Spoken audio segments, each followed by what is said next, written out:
Hi friends, இன்றைக்கி ஒரு சூப்பரான சட்னியோட தான் வந்திருக்கேன். முள்ளங்கி சட்னி. இது எப்படி பண்ணுறதுன்னு பார்க்கலாம். ஃபஸ்ட்டு ஒரு பேனில் 1 டேபிள் ஸ்பூன் நல்லெண்ணெய் ஊற்றிக்கலாம். பொதுவாக சட்னிக்கு நல்லெண்ணெய் வச்சு செஞ்சோன்னா சூப்பராக இருக்கும். 1 டேபிள் ஸ்பூன் கடலைப்பருப்பு, 1 டேபிள் ஸ்பூன் உளுந்தம்பருப்பு, காரத்துக்கு ஏற்ப வரமிளகாய் ஆட் பண்ணிக்கோங்க. இதெல்லாம் நல்லா சிம்லே வச்சு லைட்டாக கலர் சேஞ்ச் ஆனால் போதும். சிம்லே வச்சு வறுத்து எடுத்துகிட்டு ஒரு பிளேட்டுக்கு ட்ரான்ஸ்ஃபர் பண்ணிக்கலாம். இப்போ அதே பேனில் மறுபடியும் 1 டேபிள் ஸ்பூன் எண்ணெய் விட்டுட்டு, சின்ன வெங்காயம் நான் 15லேருந்து 20 சின்ன வெங்காயம் ஆட் பண்ணியிருக்கேன். சின்ன வெங்காயம்னா டேஸ்ட் இன்னும் கொஞ்சம் சூப்பராக இருக்கும். நீங்கள் இதுக்கு பதிலாக பெரிய வெங்காயம் யூஸ் பண்ணிக்கலாம். சின்ன வெங்காயத்தை அந்த எண்ணெயில் நல்லா வதக்கட்டும். ஒரு 5-6 பல் பூண்டு எடுத்திருக்கேன். அந்த பூண்டையும் ஆட் பண்ணிக்கிறேன்.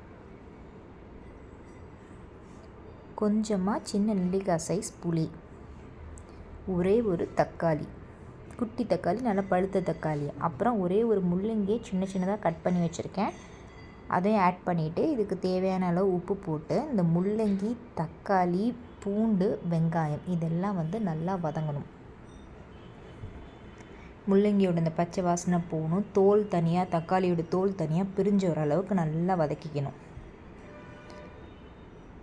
அரை மூடி தேங்காய், நீங்கள் திருவியும் போட்டுக்கலாம், இந்த மாதிரி கீரியும் போட்டுக்கலாம். ஏன்னா நம்ம மிக்சியில் தான் அரைக்க போகிறோம். தேங்காய் போட்டு ஒரு 5 மினிட்ஸ்க்கு நல்லா அந்த மாதிரி கிளறி விட்டு நம்ம ஸ்டவ் ஆஃப் பண்ணிடலாம். அதுக்கப்புறம் ஏற்கனவே வறுத்து வச்சுருந்த அந்த கடலைப்பருப்பு, உளுந்தம்பருப்பு, வரமிளகாய் அதையும் ஆட் பண்ணிவிட்டு நல்லா ஆற விட்டுடலாம். ஆறினதுக்கப்புறம் ஒரு மிக்சி ஜாருக்கு ட்ரான்ஸ்ஃபர் பண்ணிக்கலாம்.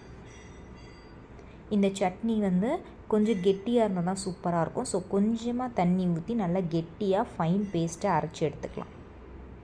எந்த அளவுக்குனா நல்லா ஃபைனாக அரைக்கணும். அங்கே பாருங்கள், இதில் இந்த முள்ளங்கியோட வாசனை கொஞ்சம் கூட தெரியாது. முள்ளங்கி சாப்பிடாத சின்ன குழந்தைங்கள் எல்லாம் இந்த சட்னி இது மாதிரி அரைச்சி கொடுங்க, சூப்பராக இருக்கும்.